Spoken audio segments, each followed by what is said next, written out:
بسم الله الرحمن الرحیم و لیل کموج البحر ارخا سدوله علی بانواع الهموم لیبتلی. Gecə dənizin dalğası kimi məni sınamaq üçün pərdələrini çeşitli qüssələrlə, kədərlərlə mənim üstümə çəkdi. Əla əyyuhəl leylut təvilu ələncəli bi subhin və məl isbahu minkə bi əmsəli. Ey uzun gecə, bir sübhünən üzül, get, baxmayaraq ki, mənim sübhüm də gecədən yaxşı deyil. Qıfa nəfki min dikrə həbibin və mənzili bi siqtin liva beynəd-duxul fəhumeli. Dur, dayan, biz məhbubun, məşuqun yurdunda, Xoyda, Qəhrəman Maraşda, Suriyədə dağılan evlərə ağlarıq. İmrul Qeys Əl-Məliküz-Zillil tac-u təxtini itirmiş ərəb şairindən başladıq. Salam deyirəm siz əzizlərə. Türkiyədə baş verən hadisələr hər vicdanını, insanı kədərləndirir. Dövlətin, afadın, digər ölkələrin yüksək yardımını hər insaflı Türk müsəlman gördükcə sevinir. Olmaya Türk-müsəlman aləmi Qarabağın 2. savaşından sonra masoni səlibi dünyasından bir-birə oldular. Düşünmək gərək. Türkiyə indi isə bütün sahələrdə, xüsusən İslamlıqda, Türklükdə, milli şuurda inkişaf edən mütərəqqi insani bir dövlətdir. Bu faciədə Allahdan bütün ölənlərə rəhmət, yaralılara şəfa, qalanlara baş sağlığı, yardım edənlərə uzun ömür arzulayıram. Axı yanan yerdən tüstü çıxar. Bunlar Türkü İslami aləminin tüstüləridir. Əlbəttə tüstüdən sonra od, əlov çıxar. Qoqunuz da onun içindən çıxar. Yazıqlar olsun. Bir sıra beyni yüngül adamlara belə bir fəlakətli insani faciədən sevinirlər. Üstəlik orada ev alıb uşaqlarını onların eğitimləri əsasında böyüdürlər. İkinci mövzu Döktür Cavad Təbatəbainin ölməsidir. Farabinin mütəbəddilə Mədinəsinin bir ana teorisyəni, səlibi, Məsihi, masoni torpaqlarında düşüncələrini torpağa tapşırdı. İran şəhri düşüncə bu ölkəni təcziyədən, parçalamaqdan əlavə məqsəd daşıya bilməzdi. Üçüncü konu qızlarımızın şimyai həcmələrə məruz qalmasıdır. Hər yandan kimsədən olsa qınamalıdır. Ağla sığınmayan bir cinayətdir. Arşın uzun, bezin qıssa, kəfənsiz öləcəkdir çosa. Çosa fikirli adamlardan bundan artıq gözləmək olmaz. Təəssüflər olsun, bir sıra medialardan, toplumsal şəbəkələrdən öküz altında büzüv axtarırlar. Biz də bu bəhsləri addım-addım irəli sürürük.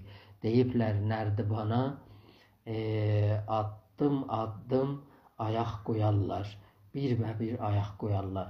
İslamlıq və Türklüğün 41-ci hissəsini elmin metodolojisində Əbu Reyhan Biruni ilə, həmən barınlı ilə bağlı siz dəyərli təqibçilərə paylaşıram. Sizinlə elmin metodolojisindən, Türk aləmindən İslam aləminə daşınan 3-cü mirasdan, qarşılıqlı xidmətlərdən danışırdıq. Biz Əbu Reyhandan danışırdıq. Avropada orta əsrlərə qədər Ərəstunun düşüncəsi, Məsihiyyətin təlimatı ilə qatışması tənqid qapısını Ərəstunun fəlsəfi qalalarına, elmi tezlərinə bağlamışdır. Bunlar heç zaman özlərinə bu icazəni vermədilər. Məsəl üçün atın ağzını açıb dişlərini saysınlar. Deyirdilər Ərəstu atın dişini məsəl üçün 32 deyibdir. Tamamdır. Rönesans dövrəsində bir uşaq belə bəhslərə son qoyur. Deyir, o at orada otluyur. Gedin ey alimlər, ağzını açın, dişlərini sayın və bu mücadiləyə son qoyun. Amma Əbu Reyhan atın dişlərini özü sayan idi. Neçə il Rönesansdan öncə Ərəstunun ciddi tənqidçilərindən olubdur. Əbu Reyhan təqlidi, nəqli elmidən uzaq gəzən idi. Təhqiqi, təhəssülü, təcrübi elm axtaran idi.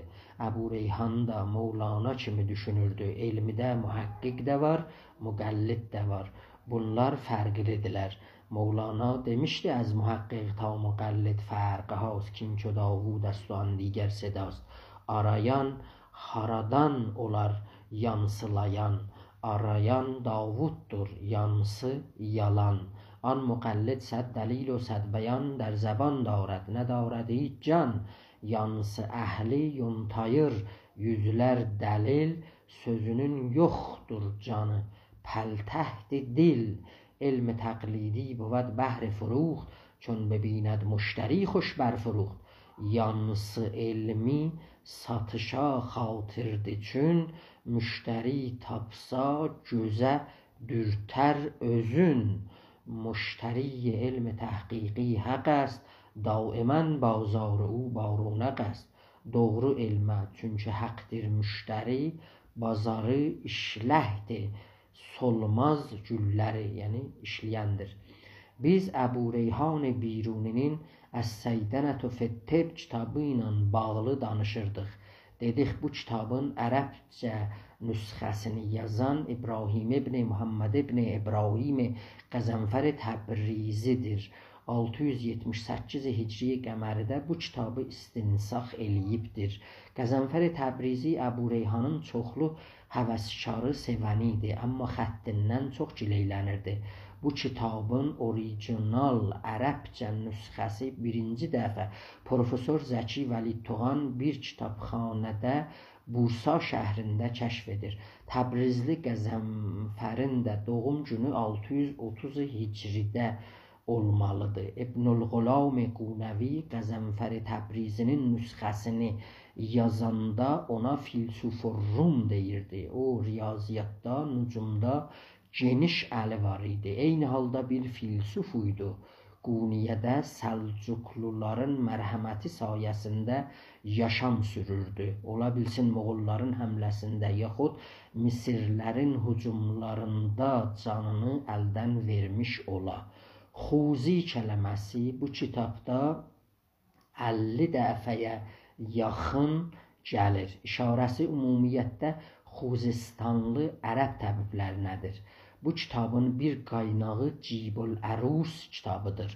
Əbul-Əbbas Muhammed ibn Əbbas Xuşşəkidəndir.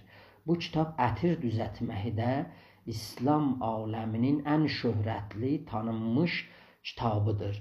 Bu kitab bunu göstərir. Türk, ərəb müsəlmanlar 200-300 ilində necə yüksək kültürdən, rifahlı yaşayışdan yararlanırdılar ki, ətir düzətməyə fikir vermişdilər.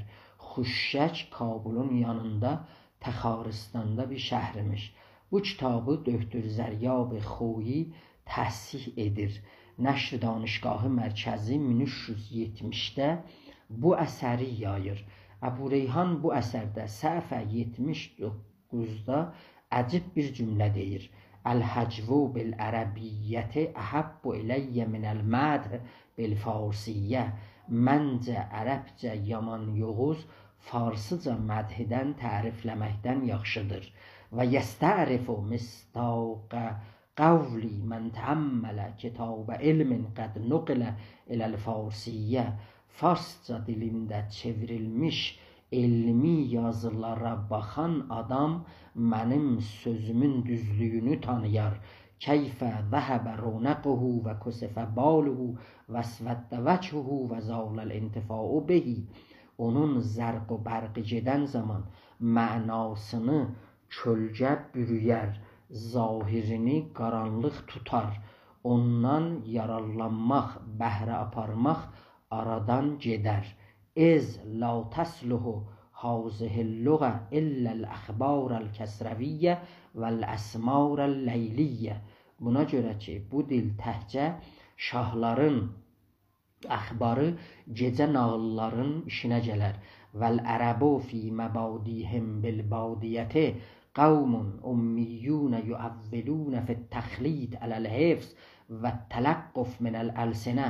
Ərəblər ümumiyyətdə məbadilərində çölə bağlanmaqlarına görə bir ummi millətdilər, bir mətni hifz eləməkdə, digər dillərdən öyrənməkdə qalarcılıq axtaranlardandılar.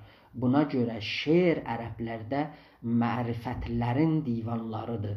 Şeirlər də ərəblərin döyüşlərini, nəsəblərini və digər mərifətlərini toplayandılar, yayandılar. Əbu Reyhan Məhmud Qəznəvinin ardıcıl qoşun çəkməsi davamlı hücumları əsasında hindilərin dilini öyrəndi. Hindili alimlərlə ilgiyə keçməsində bahalı, dəyərli məlumat o yurtdan ələ gətirdi.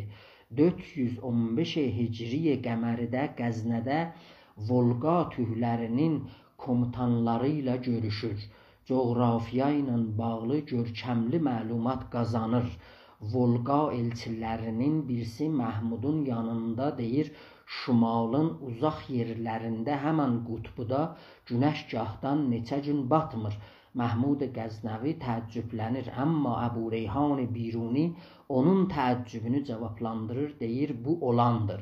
Əbu Reyhan Əl-Cəmahir fi Mərifətəl Cəvahir kitabında sınavlara dayanaraq elmi metodların bütünlükdə rəayət olaraq 2 dəfə əvam baxışığını xurafəni elmidən rədd edir. Əbu Reyhan ziddi xurafə idi. Birincisi almasın səmmi olmağı idi. Əbu Reyhan almasın neçə dəfə itə yedidir, görür itdə heç bir zəhərlənmək əlaməti görsənmədi. İkincisi Ərəstuya nisbət verilən bir xurafə idi. İlan zümürrüd daşına baxsa gözləri kör olar ya da zəif olar. Əl-zümürrüdü yusilu aynəl əf'i mətə nəzərət eləy. Əbu Reyhan deyirdi, 9 ay istidə, soyuqda zümürrüd boyunbağından ilanın boynunu asmaqdan tut, zümürrüd daşlarını ilanın gözünün qabağında tərpətməkdən tut, daha elə işlər gördüm ki, kimsə ona cürəti, cəsarəti ola bilməzdi. Təkcə bu qalmışdı, zümürrüdü sürmə kimi ilanın gözünə çəkəm. Bu işlərim ilanın gözlərini çoxlu ititməsəydi də, onun gözünün işığını heç vaxt azaltmadı. Əbu Reyhan Biruni Təhqiq-u Mal-ül-Hind kitabını bir məsələ ilə başlayır. Leysəl xəbəru kəl-əyan. Eşitmək hara, görmək hara. Əbu Reyhan Hindistanın sinfi, həmən təbəqati toplumunu gahdan Sasanilərlə müqayisə eləyir. Kronoloji, riyaziyyat, astronomiya, iqlimşünaslıq, evrinşünaslıq, coğrafiya, təbiiyyat təhqiqdə Əbu Reyhanın maraqlarını qazanıbdır. Təhqiq-u Mal-ül-Hind kitabında hindililərin nəzərlərini astronomidə, Səd ilə nəhs cədvəllərini görmək olar. Bir yoldaş deyirdi, hər nə var astronomidə var. 407 Hicridə Məmun ordu sərkərdələri tərəfindən öldürülür. Növbəti il Məhmud Qəznəvi Gürcancı təsərrüf etdi. Geriyə qayıdan zaman Əbu Reyhanı özü ilə bir alim olaraq Qəznəyə apardı. Əbu Reyhan Məhmud Qəznəvinin dəstəyi əsasında yaşamaq tərzi çox yaxşılaşdı. Bu illərdə Təhdid və Nəhayətil Əmakin kitabını coğrafiya sahəsində yazdı. Əbu Reyhan daha sonra Hindistan səfərində Məhmud Qəznəvini müşayiət etdi.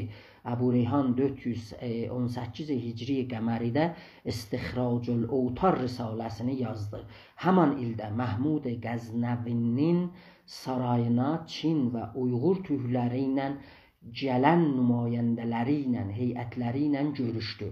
420-ci ildə Reyhanə Hüseyn Xarəzminin qızının sifarişi ilə Ət-Təfhim li Əvail Sənaət Təncim kitabını yazdı. Biz gələn görüşdə yenə də Əbu Reyhanla bağlı sizinlə danışacağıq. Sağ olun, gələn görüşə qədər.